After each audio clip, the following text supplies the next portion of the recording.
Welcome to your next episode with me, Amy. And I'm Louise. So hi, Danusia. It's great to have you on. Oh, hi. It's really lovely to be here. Of course, you're here to talk about your book, which is called Noise, a Manifesto Modernising Motherhood, which a great title, by the way. And we'll hear all about that in a minute. But first, I'll just explain why you are extremely qualified to write it on a few levels. So first of all, Danusia has 10 children of all ages, ranging from triplets of 8 to fully grown-up kids. So that's 10. Let that sink in for a minute. And you're also an entrepreneur. You're an academic who's done a lot of theory about the way people behave around leadership and how that works in business. And you help leaders in big business lead from a humane perspective. Is that right? Yeah, that's a good way of putting it. Good. Yeah. And you're also a podcast host yourself. So, I mean, much bigger podcast than ours. You've got 2 highly acclaimed podcasts, School for Mothers and School for Fathers. And so, it feels like this book is a long overdue part of a bigger conversation that you've been having for a while. And in the book, you talk about struggling to write it initially and finding your own undiluted voice. And I love the analogy that you make, describing it as when you're wanting to be sick, and then when the time is right, there's no stopping the splurge of whatever must come out. So can you explain what the book is and how and why you came to write it? Well, after that incredible introduction, you are incredible. That's a bit much, really. But thanks. That's all right. That kind of...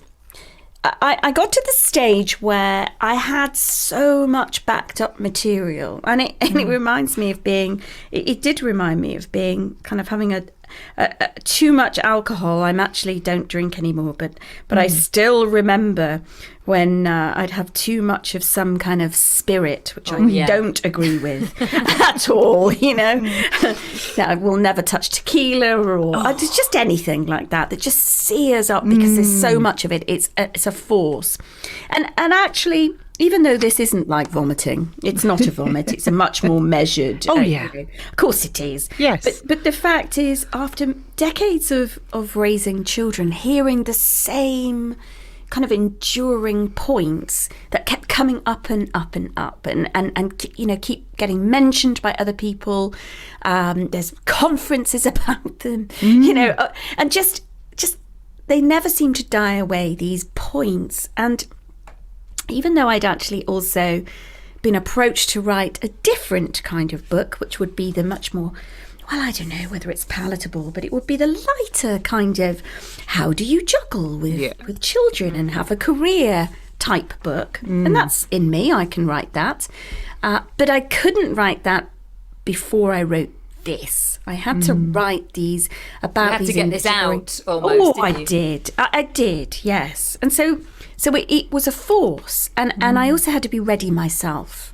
And I really, really wanted to write this book. I was readying when the triplets, when I was having them, and then the very real practical thing of actually looking after triplets, and I'm also in my company, and it's not like I shelved that, and so had actually, being more blunt, had the opportunity to shelve my company and to stay at home. It would have been a luxury for me, actually, to raise the triplets and the others without working. But I didn't have that. So I can hear a tiny violin in the background. Hang on, slightly off key there. But the fact is, I had to wait until it was fully gestated in me, and then it just poured. It just came. And my real mission was that because I was hearing these enduring myths, this noise around motherhood, I wanted to say, if we think about it as noise and we see it as noise, let's take a look if we see it through that lens. What do we get if we see it from there? That's what it was. And like you say, it's absolutely not a how can I juggle work and a career kind of book. I mean, it's interesting that we talk a lot on this podcast about, what what do women want and what do women need? And normally it's men at a publishing company sat around a table deciding that. So they've obviously decided that's what that demographic wants. But as you say, it's not that. And I love the way that you're moving that conversation forward without normalising that unsatisfactory version of what motherhood is that most of us are fed from the get-go. And I actually love the format.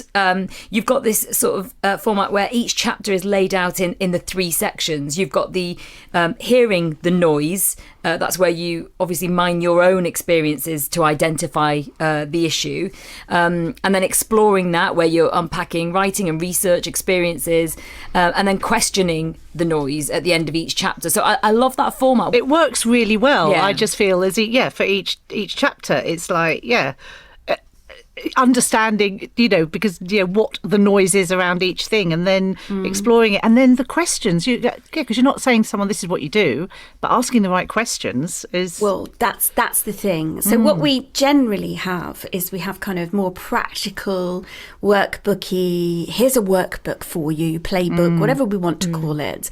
You're going to get active, and so. That's that genre of a book. Then we have a memoir that takes you through the journey of a life, and that's beautiful too. And then we have a maybe more heavyweight kind of research-based. Here's all the evidence that we pull together, and there you go. Here's the argument of why life's like it is. And so it was a big ask. Why I said, well, I don't know really, was because of course I know. It's that I looked at it and I was like, well, really. What I want to pull off is all of it in one little pink Bible of motherhood. Like this manifesto without even telling women what to do. No. That is heretical. That's like, it's in itself is really quite difficult to do because we are trained as women to want a recipe and a formula. And I'm not out of that. I am as inculcated in that as anybody. So I was like, no, okay, what's the formula that I could follow? And I was like, no, Danusia, don't do that. I don't want to follow the formula that's out there. I want to go with what is, it's not doing something differently for the sake of it. It's, what does this book need? What does this book need? Not what Danusia needs. What do I need to do to make this book work for getting this out there? And that's why it's that hybrid, so it's nice to hear that the format worked for the two of you. Yeah. I haven't had anyone that said it's awful yet. I'm sure I will. Oh, God, I really liked that format, and it's very, it's that mix of like sort of evidence-based theoretical stuff, I suppose, and also it's relatable because there's a bit of your own stuff in there, and it's funny as well, and very exploring, not preachy. You also refer in the book, and it sort of really jumped out at me, the mother stopper culture. That sort of dialogue. Who are the mother stoppers? Well, there are a whole series of mother stoppers in society, and it's a cultural kind of embedded mechanism that works towards stopping mothers, and they can be within ourselves. It's the beliefs that we've taken on, which are clearly the 6 pillars that I work through. Yeah. And it can be our family. It's the beliefs they tell us that then we take on and they uphold. It can be a societal one, and wherever we're located, and this was one of the challenges. I'm a white, educated, middle-class woman who's obviously, by virtue of that, gained quite a lot of access, and so my lens comes from that, and so I had to stand and go, okay, my version isn't the truth at all. And so the mother stopper for me would be, quite naturally, publishers have come to me to say, could you look at this children versus career thing? But that isn't that central debate is really a very white debate. Yeah, and so even in that, I would have been complicit in kind of going along with that. Yeah. Obviously, that's what complicit means. But, that going along with children and career debate. And I didn't want to do that. So when we look at what mother stops us in the mother stopper culture, I mean, I know what mine are. It's not a universal experience, I suppose. It's though, not is a it? universal experience at all. So the mother stoppers are different for wherever you're structurally located. So I was just, for instance, in a conversation on my School for Mothers podcast with Mars Lord, birth activist. She's just been on the black maternity scandal. Yeah. Channel 4 documentary. She's a doula. She was on our podcast a little while ago as well. Was she? Yeah, She's great. Well, I'm an antenatal teacher, so I knew Anna doula, so I knew Mars for years. But so isn't she great? And, she's fabulous. Yeah. If I were to ask Mars, because the focus wasn't on mother stoppers, but if I were to, she would come out with, her versions would be so different. Yeah, her experiences and instances would not match mine in their entirety. We might have some crossovers, but they're, so that's one of the challenges of writing about a mother stopping culture. But I do know that there is a mother stopper culture. It's just that setting out with, and here's the 10 aspects of it, go check, tick. No, that would be bullshit. So actually I should have asked whether I can say that kind of word. No, that's fine. Yeah, absolutely. Oh gosh, no, we're very Rarely an sweary. episode goes by without. Okay. so that's why it's a general framework for here's what we have. You might think it's you individually failing. It's not you individually failing. No. As a woman or a mother. No, it's a collective experience that actually will be within that experience different. But believe me, it's a systemic mother stopping culture. And I think you do it really well in the book, that sort of putting each sort of reflection or consideration back on the individual mother who's reading it. What does it mean to you? Do you see? Yeah, of course you see what I mean, because you read the book. I'm ever so glad. Do you understand, Danusia? What's in your book, Danusia? I guess you can never, you like you say, you birthed this book and you don't know how it's going to be received from the other end. And obviously, having read it, you can't, so it must be interesting to get this, like, the feedback that you're getting from it generally. Because when was it published? It was published on the 30th of March. So right. So you're kind of you're in the sort of first waves of getting it out there, aren't you? Yeah, absolutely. And it's women are loving it. Loving it. Actually, quite a few men are reading it, which is really interesting. Yeah. So that's nice. And those external noises that you talk about, they kind of like settle inside us and they feed like our own internal noise, which I think you mentioned just now, and that and feed that negative dialogue that so much of us use on ourselves. And you explain in the book how that negative internal noise falls into one of 4 very recognisable categories. Can you just explain what those categories are? Oh, what a vile question. Oh, is it? Sorry. Says she, flipping through the book. So it's there are 4 levels, and it's within that you've got personalizing, so we blame ourselves when things go wrong. So polarizing, we see things only as good or bad, there's no grey areas, there's no room for middle ground. Magnifying it, so we kind of focus in and on negativity, and we dismiss anything good or positive. And then there's catastrophizing, which I don't like saying that word because it's actually quite difficult to say. And that's partly why it was a vile question. And you always expect the very worst possible outcome for yourself. Of course. So those are the categories. So we can look at all noise, whether it's the external noise, because I make a difference between external noise, from out there in society. So things like, well, of course, once you become a mother, that's your career over. Or it's career or family, or, of course you've got to become a stay-at-home mother, or indeed with different locations or structural locations or whatever, or racial locations, whatever we want to describe it as. It will be, well, of course, your work. If we take work in, there's no, you just will. That's the external. Internal is when we've taken it into ourselves and we take it in as a truth. It becomes a truth for us. It's like, well, you everybody gets baby brain, don't they? They're a bit silly when they've had a child. Maybe after a year, you might get your brain back. I know women who have 10-year-olds who say, "Oh, my baby brain has been it's been a long time." Yeah. So it's not that first year. And so you internalize it as if it's a truth. And you can, even with that, find out within the internalized version, how we deploy those personalizing, polarizing, magnifying. So within that, it's getting to know how you use noise, how you personally, not how others do, but how you, the way that you kind of, what's the word? Navigate noise. Yeah. Yes. And then there's the other one, which is how do we add to the noise? And that one took me a while to come to, because we don't just kind of hear noise, this stuff that's out there, and have it in us.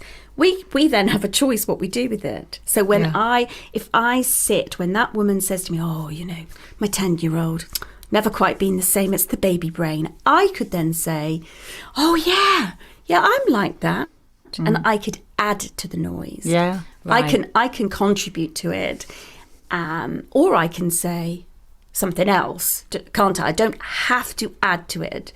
There are other ways that, there are so many instances of when we add to the noise. Just something as simple as, "Are you? I guess you're giving up your job then." Or "I guess you don't. I guess you won't, now you're pregnant, you won't want to go on any business travel." I suppose, drinking that glass of wine, that's a very controversial one. I'm not suggesting lots of drinking, by the way, but of course not. But nevertheless, kind of me inflicting my internalized noise on others. And that's what we all do, of course we do. And we need to recognise that, don't we? And then, I suppose, do something about it, and sort of recognise that those negative voices that we're hearing. I think yes, we won't know if they're there unless we, we have to kind of interrogate them, but playfully. We've all got this in us. Oh yeah. Of course we have. Yeah. I'm also thinking about some conversations that I've had with women sort of sat on a park bench when my kids were sort of 4 and 5, and you're all in a bit of a blur, aren't you? So I'm thinking of things that I, like you just said then about going back to work. I think maybe sometimes I might have asked that just to make conversation. Do you know what I mean? Yes. Not intending to trigger anything or start those cogs whirring in that woman's mind. It's more just I'm socially awkward and this is weird because we're just mothers chatting on a bench, but you're just making conversation. But you're so right. I guess it's really interesting to hear your perceptive sort of insightful way of looking at motherhood. Can I ask you, have you had therapy sort of over the years? I'm a great believer in therapy, and yes, I have. I have not only trained as a counsellor, counsellor, but actually, I seriously think counselling therapy is brilliant. Yeah. And yes, I have, and certainly wanted to, at different parts of my life, wanted to make sure that I was kind of more at peace with my own motherhood story. So one of the things that could be, I guess it could have been more obvious, is if I had a really unresolved conflicting relationship to my mothers, and as you know, I have two mothers, and I mentioned both in the book, and I think if I hadn't been in therapy and spent actually a very lot of intentional time, not in order to write this, I haven't been to therapy, maybe I need to, but I haven't been for quite some time, but I know that if I hadn't, I wouldn't have been as settled in myself about my own relationship to my mothers. And for that, I'm really grateful to some quite patient therapists, actually. Yeah. Well, all therapists are very Yes. patient, let's be honest. Apart from the one that I went to see once in East London, who was actually eating a bacon sandwich, Danusia, from a white paper bag under his chair, whilst also looking at his watch. I do a bit about it in my stand-up routine where I'm kind of like, listen, because I've just got these like white privileged middle class problems, and you finish your bacon sandwich. Honestly, it's fine. I'm good. Don't worry about me. But yeah, so no, you're right. The vast majority, but that's just one little story of somebody who clearly shouldn't have been counselling. Well, no, clearly that guy shouldn't have been. And there is one in Whitstable, I will say. Let's for call a out all shout-out. the terrible counsellors. Yes, who actually, when I went to see her, said that will be, I think that was probably the last time, actually. Now, that's telling. I regaled some things, as you do in the kind of first consultation. I regaled some things that I'd like to just delve into a bit more. Here's the things that are surfacing for me. Done some work, considerable work on motherhood before. Really would like to now. I think it's probably another time, because they do surface again, as we know that. And by about 3/4 of the way in, she started crying. Oh. Now, this is not what you do as a professional. You clearly know that. And because I'd also had my own training, I was like, now listen, just to let you know, it's nowhere near as bad as you appear to feel it. She's like, no, but this is such a really traumatic thing. I was like, no, seriously. Do you see me being traumatized? I'm coming to you. And it was just, I can talk about it because it is funny, but actually, oh god, you're counselling her at that point. well, it was a complete reversal. Yes. So I ended up looking after the therapist, and I clearly didn't take her on as my therapist. But I mean, they're mostly good. I think this could be a whole podcast, Danusia. Brilliant and terrible counselling stories. Because I mean, I've had some amazing breakthroughs in when I've had sessions, and then yes, like you say, other times where if it wasn't so fucking expensive and hard work and traumatic for me to emotionally mine this would be funny. But yeah, There has to be a way to integrate this, and I love your creative idea. Either do stand up or a podcast on it. She does both. Yeah, exactly. Yeah, I know exactly. midlifecrisis.com.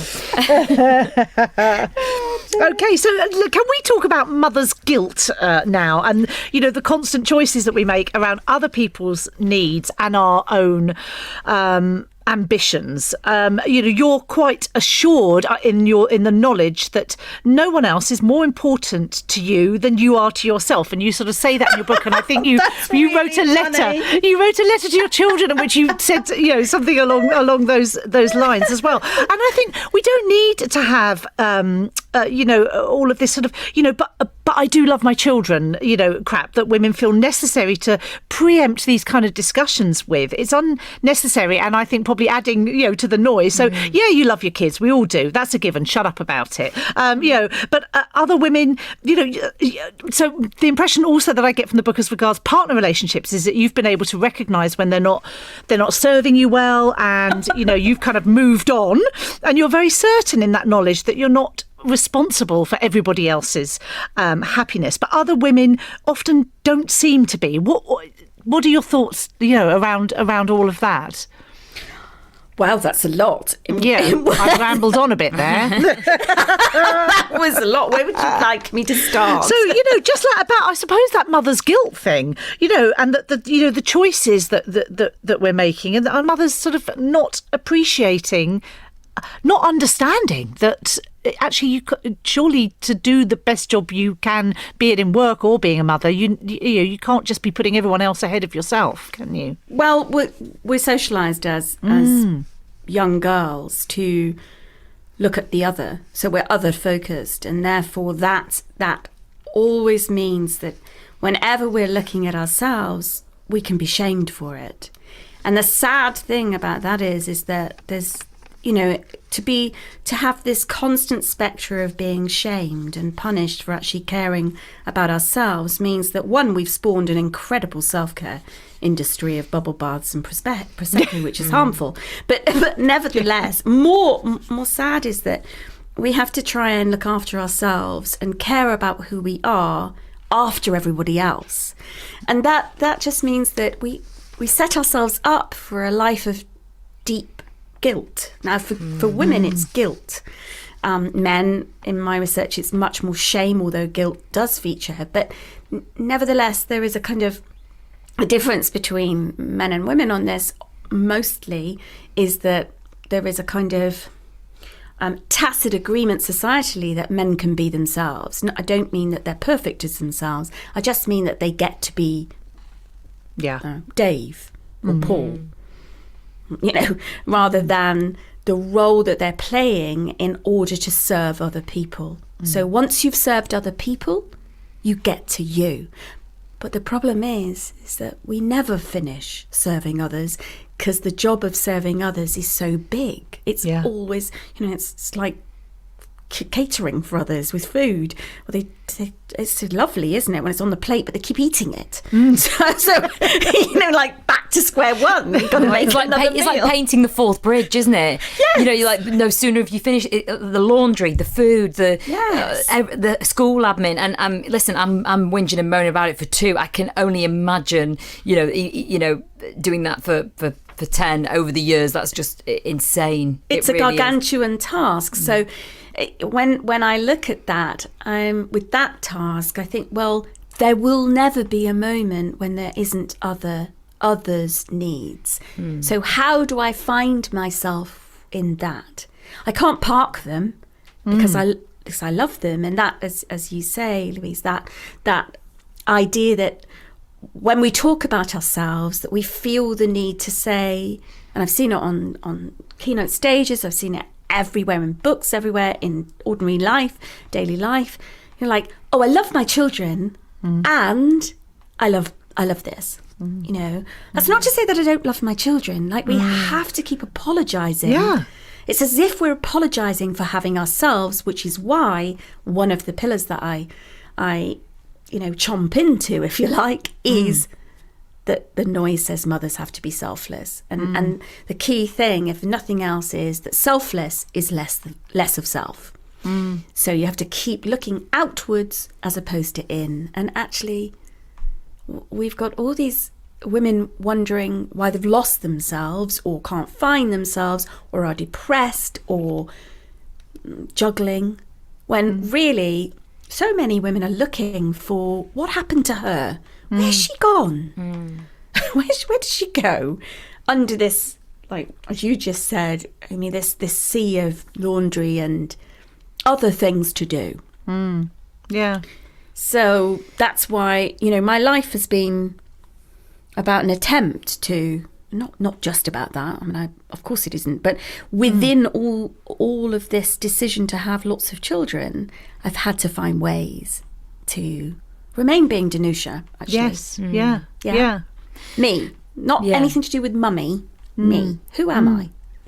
Yeah, and again, going back to that will be different for everybody, won't it? But I really think those questions at the end of each chapter in the book, that's a fantastic sort of like toolkit for starting to think about that, for women who perhaps haven't thought about it. And that's, I think the book it's not like any other book on motherhood, because it's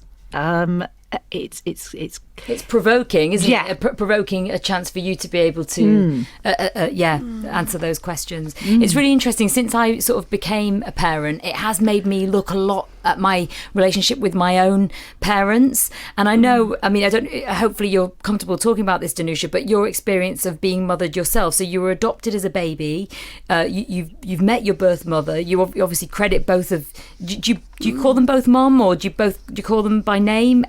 No, I call them both mum. You call them both mum. And how do you think that has sort of shaped you as a mother? Well, I think it's shaped me terrifically. My biological mum, wow, I mean, I thank her at the end of the book for having the agency to give me away. And I really mean that. I'm enormously grateful to her for doing what is generally unspeakable. Most women don't. Of course, there's lots of adoptions, but certainly it's still something that is difficult for women, massively difficult. And actually, in my my own, kind of finding out who I was, I went and I met the social worker that handed me over, literally the same woman that handed me from my birth mother to my adopted mother, who I call Mum, obviously, as well. And so I met her, and she asked me not to read my adoption papers. She actually asked me not to. And I said, no, I really want to. And she said, it's not pretty reading. And so one of the reasons that I'm really grateful is because I discovered in my papers, which weren't written, as you can imagine, by social workers, thinking that some years later that the law would change, that the child they were writing about would read it. So they were stark. And I'm also very grateful that I had trained as a counsellor. And coming back to the other point, that I had done such a lot of deep work. And I read that my mother did not want to take me forward into a new life. And I read that she wanted a blank canvas so that she could move on to a new life. And more to the point, she actually divorced the man that she subsequently married. And I got to know him. And he said, his name was Michael. He's now, he died a few years ago. And he said, Danusia, I would have been your stepdad. I was really happy to do that. But your mum really wanted to move on.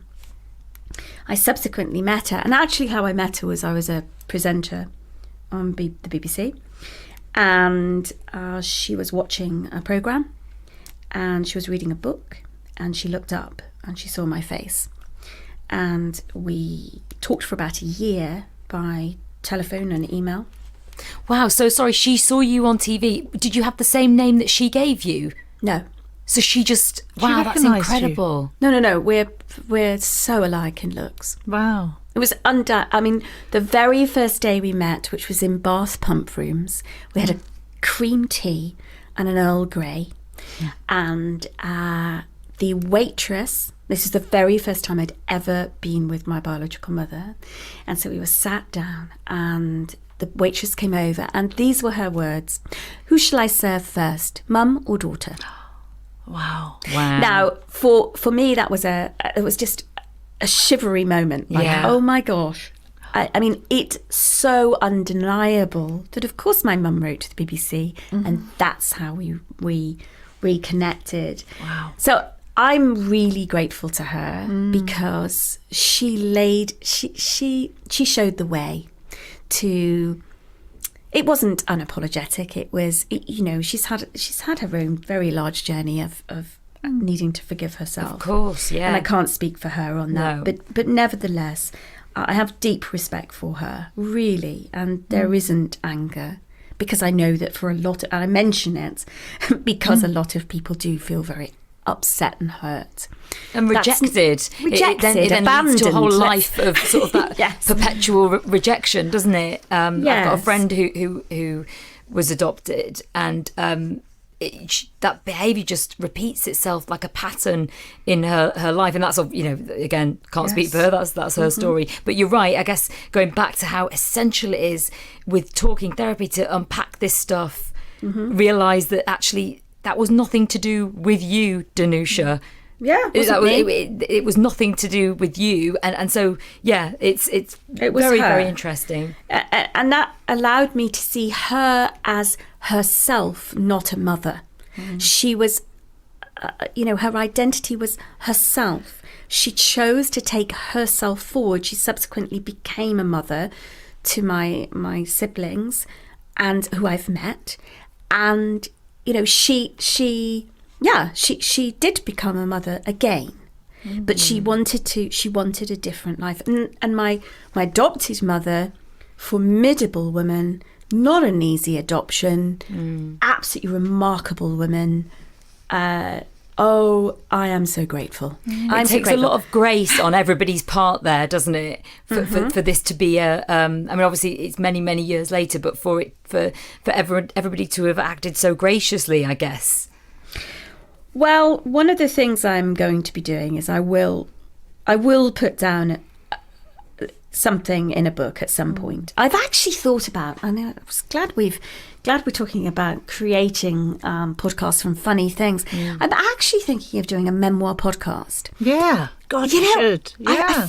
I haven't found anybody that's doing that. So if anyone does know, I'd love to know. But I'm thinking of doing that. And because there's so many issues that spiral off from this in all directions. Yeah, it's really interesting. And actually just thinking about what you're saying before, there's so many people who do not put their child up for adoption, but are so in the mindset that your mother probably was, which is, I can't do this. But you carry on going and probably damage.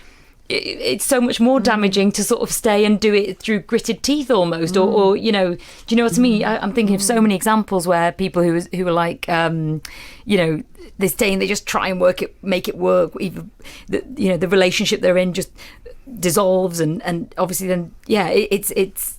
You're right. It was looking at your mother as a woman in her own right. It was a very sort of brave thing to do in a way. It is, and actually going back to your point about partnerships and walking away from marriage or a long-term relationship, it's an incredibly tough decision, isn't it? Because we are fed a story of.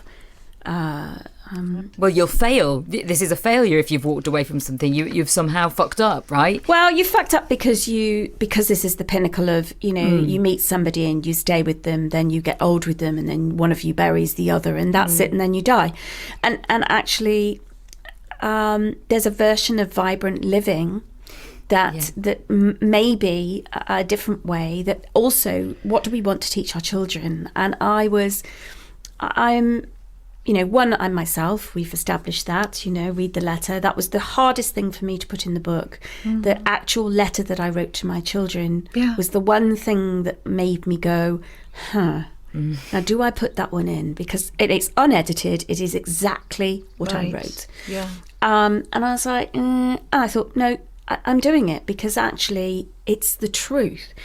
So I want my children to know that staying and being deeply unhappy for your children is not a good message. Yeah. Actually, my adopted mother told me that she was terribly unhappy and told me that she would leave as soon as I was 16. And that is exactly what she did. And I spent my whole life knowing that my poor mother felt trapped by a decision that she'd made. And that she felt she had to wait for her life to start. What a message to our children. Yeah. I'm going to wait for you to get older so that I can start living my life. Oh my goodness. That's felt a lot, terrible, isn't it? What a burden. A lot to bear, yeah. Yeah. So I had one that left, one that stayed, and actually I learned so much about versions of motherhood and versions of womanhood, and I began very young. I repeated what my mother did, except I didn't adopt the child. I didn't have the child adopted. She was 17 when she had me. Right. I was 17 when you had your first. Yes, and just to close the loop, my eldest child was not 17 and had a child. So, generationally it has not continued, which, we know that generationally things do. You mentioned it earlier, I think, Amy. And so it's, these things do repeat unless we intentionally stop them. And we have to do work on ourselves, don't we? Absolutely. Wow. Yeah.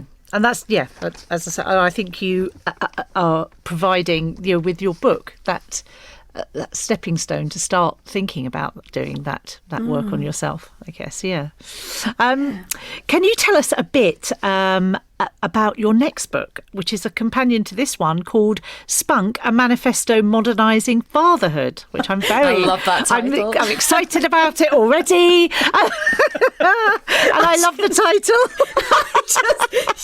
I haven't really got used to saying it in public. Come on, Spunk. Just say it. Spunk. Let's just all say it. Well, yes. So Spunk comes out in November. Oh, dear. Oh God! You're going to have so many. The promo is going to be so much fun for this. Great, yeah. You're just going to have a guy wanking into it, and then it just becomes your book. I think that would be great. Yes. Oh, well done, Amy. Animators. That's so good. Let's get some animators on that right now. Oh, I love that idea. Thank you so much. I will definitely be acknowledging you for that. Yeah, make sure you do. Yes, exactly. So it is the companion book. It's because we can't really talk about motherhood, can we, without talking about fatherhood? And naturally, I mean, I know it's actually one of the questions that has been, apart from, have they all come from your stomach? I say, yes. What? And then you can hear in the cogs in the back of the mind, wow, her vagina must be big. It's like all sorts of questions, and then, is it all the same man? And I've talked to my children about this because they get the same questions, apart from the vagina one with their mother. But they do get the same questions, which is, obviously, it must be like the Waltons, because people are wanting some romanticized view, aren't they? Yeah. They do, that's what they want.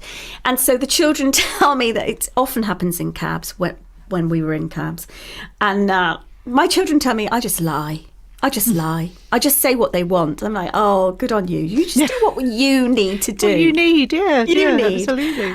But increasingly, I'm asked about, well, how many men? I'm like, well, what would you like me to say? How many men do you imagine? Well, the triplets have clearly got 5 fathers. I mean, just come on. What is this about? It's amusing, but it's not. And mostly it's amusing, to be honest. And for the record, it's not many men. I mean, actually, where I'm left with it's not enough. I have not been wicked enough. It's actually very dull. Yeah. So I do know a thing or two about fatherhood, and obviously I've been, and also I'm not a father. That's clear. And if we're going to talk about motherhood and adjust how we think about motherhood, then surely we have to think about fatherhood. And there's a lot of work about, men wanting to be more involved, men not wanting to be involved, men being absent. And of course, I think since October 2019, I've been hosting the School for Fathers podcast, and speak to men all the time, and actually listen to them mostly. Yeah. And I think it hit me during the closing writing. I hadn't actually thought, in the same year I'll have another book out. But I know that it's incredibly important, because I know that we have what I call the father stunter culture, and it's really stunts men's ability to be the father that they could be. And it isn't individual men necessarily that are wanting to not be a father. It's the culture that we've got. So culturally, men would actually have to go against many cultural kind of imperatives, many cultural pieces that would actually it would expose them from a masculine perspective, from what we see as masculine. And so I wanted to delve into that. And so this time I've been conducting research. I'm obviously talking to as many men as possible, and that's what the book will be. So it's very similar. It'll be the same. I mean, I love the cover. The covers, that's all done. It's the book's well on its way. It's when's it coming then? Do you know yet? November the 12th. November. Oh yeah, you did say yes. Spunk will be out in November. Spunk will be out. And carry on. Sorry. I was just going to say that we were talking about our relationships with our mothers and how that kind of informs us. But obviously, you're talking about sort of generations of men and how that has changed. I mean, if the sort of perception of motherhood has changed a lot in the last sort of let's say 50 years, even the perception of fatherhood has changed so much as well, hasn't it? So that'll be definitely one to watch, and we'd love to speak to you about that when it comes out. Yeah. Thank you. And it has changed. It's drastically changed. It's radically changed, and it's also deeply entrenched. Yeah. Deeply entrenched. Where men are fathers are given almost trophies if they're involved. I know. Yeah. So it's such a fucking low baseline, isn't it, to get brownie points? But also, I think it's as mothers, we, when I'm teaching antenatal classes, when I do like the baby care section and becoming a parent, any topics around that, there's an element of mothers always sort of slightly sort of smirking at men, asking the questions. We do a practical baby care session with changing nappies and things, which I actually think is pointless because it's not the same doing it with a doll, but they like it. They like to do it. I think it's a confidence thing. And I always try and do it in completely separate sessions, single-sex sessions, because the women will laugh at the men and they are ridiculed for... Do you know what I mean? It's almost like and that maternal gatekeeping thing comes in where, well, only I can do it. Even with the doll. Yeah, even with the doll. So, I mean, very, very needed. That book will be, Well, we've got this so deeply embedded that as much as women want to have, the ability to work and have, for the most part, the ability to work, etc. But actually, we do gatekeep the domestic domain, and children. And so part of why the noise of having mothers be responsible for children, pretty well, I mean, our legal system, pretty well everything. Actually, fathers can't get to their children in many ways, although, actually they could. So it's a very, very complex situation. And I'm unpacking that. Yes, very much so. And it'll be unusual because a lot of fatherhood books and indeed podcasts are, they're driven, they're led by men. So it's one of the things that we see. Motherhood is spoken about by women, fatherhood by men, and there's not a lot crossing between. And that's what I wanted to do. I want conversation. I want this I want to kind of. It's all part of this degenderizing stuff, isn't it? It's this kind of. It isn't to make it parenthood, because let's be honest, it's not the same. Mothers don't experience raising children the way that fathers do. They don't. We don't. Because of all this noise. So yes, I'm already in my head onto animators. Amy. Yeah, it's been great to talk to you, and I'm sure everybody listening hopefully will have. I love the idea of someone driving along, listening to this in a podcast, and it just, bringing up lots of things, interesting things for them, and we'll put all the links. Thank you to everything. I'm really grateful. It's been a blast. Thank you so much, and hopefully get you on again in November. Let's talk spunk.